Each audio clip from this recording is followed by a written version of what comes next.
Hi යාළුවනේ ඉතින් කොහොමද අද පෙන්වන්න යන්නේ ඔය කට්ටියට බාත්රූම් එක බට දාන විදිහ.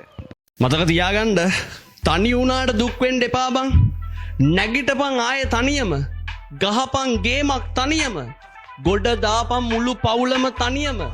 උඹලට අමතක වුණාද බං? අපි තනියම ඉපදුන මිනිස්සු කියලා.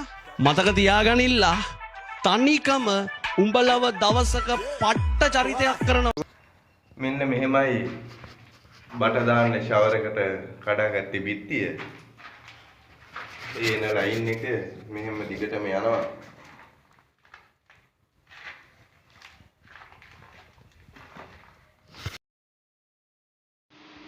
මම දාන වීඩියෝ බලන්න ඒ වගේම ලයික් එකක් කමෙන්ට් එකක් අනිවාර්යෙන් දාගෙන යන්න පුළුවන් අය. තවත් වීඩියෝ එකකින් හමු වෙමු අපි.